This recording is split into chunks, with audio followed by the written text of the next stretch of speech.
Dean Panas for Topmmanews. Joining me today is a very relaxed Nick Ring. Nick, tonight in Edmonton it's about -20. A week ago the weather was a lot nicer in Australia.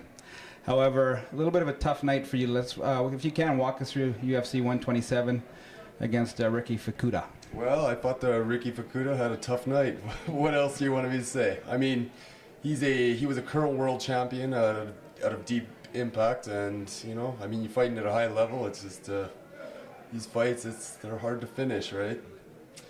So whatever. Now, looking back at the fight, definitely some controversy. When you break it down, you know, the damage, you definitely sustained a lot of damage. But when you look at, I think a lot of people, the round that decided the fight was the second round. Some people gave it to you, some people gave it to him. Have you had a chance to look at the tape, and how do you think?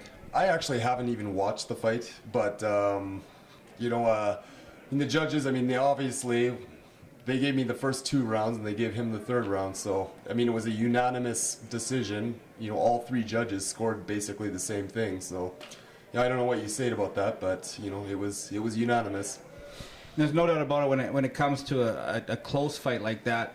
Momentum going with the guy that wins the 3rd round. So a lot of times I think people just think, well, recent memory says that you lost the fight. Well, that's the last thing they see, right? But you know, that's why judges are there to judge, and you know, they you know, I'll say they just did a pretty damn good job. So well, I know you're definitely happy about it. Maybe a little surprised from what I saw, and the same thing with you. Maybe you had the recent history in your mind of that last 3rd round. You definitely did take a beating. Well, you know, I mean, you go into fights, you take beatings. Like, that's part of it. Well, the past is a past. The good thing is you're 1-0 in the UFC.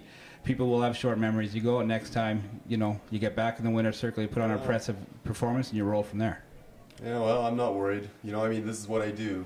You know, I like to fight, and you're gonna win some, you're gonna lose some, and well, you know, I mean, I got the win on that one, so you know, I'm happy. I move on.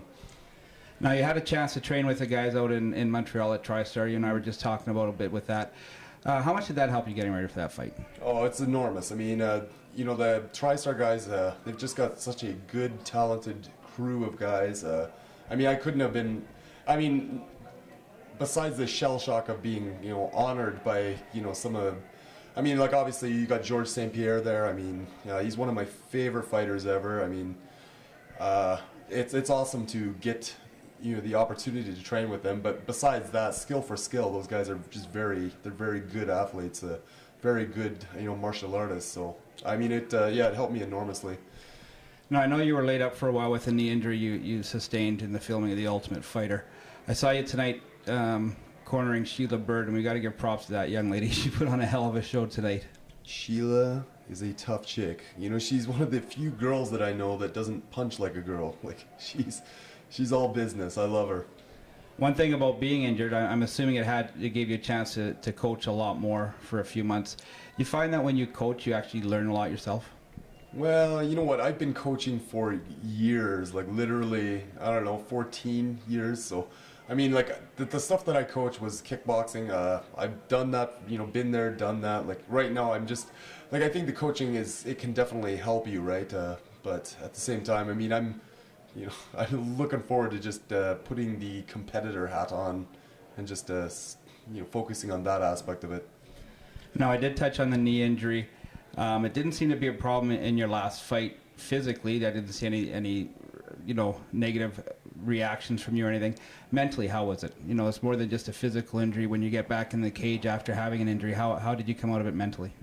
Well, luckily, out of sight, out of mind. I didn't really think about it too much. It, you know, didn't affect me in the fight, so you know, I wasn't worried about it at all. Well, that's awesome, Nick. Onward and, you know, forward from here. One thing I would like to ask you, there's an Edmonton boy that just finished filming The Ultimate Fighter. I know, you know, we can't get into details. I don't know anything about it, but Ryan McGilvery will be on the show. Looking back, the experience yourself, how is it being isolated in a house like that? So he did get on, and the show has not aired yet? It has not aired. It's been announced that he's on the show, so we know. It was announced. Yes, it's officially announced, so I don't want to get you in trouble. No, it's all over the website. I won't get in trouble. He will. No, it's officially announced. It's on the Spike website and everything else. But touching on the show like that, how, looking back, it's been a year for you, I believe, since you guys filmed it. How was it being isolated like that in the house? Well, being in the Ultimate Fighter house, I mean, it's like you have to literally put your whole life aside, to do that thing.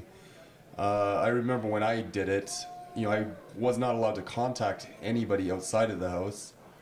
I wasn't even allowed to tell people where I was going. It was funny because like I had a couple of jobs that I just kind of didn't say anything and I disappeared off the face of the earth. It's weird, but they didn't hire me back. It's oh well, okay. Well, anyways, guys, if you're listening, I'm so sorry. I should have told you, but I mean, I think it was worth it. Yeah, it's funny because I remember reading something on Ryan's Facebook that I'm off to Brazil, and all of a sudden, that's the way it rolls. Yeah. Well, congratulations tonight with the BDB team and Sheila Bird, a very impressive performance, and congratulations to you. Like I'm sorry for busting your balls in the controversy, but people did want to talk about it. It was nice to see the UFC have you right back after the injury. It's good to see that your first fight back was in the UFC, and you proved on the show you definitely deserve to be there. Okay, thank you. For Topmmanews with Nick Ring, I'm Dean Panas.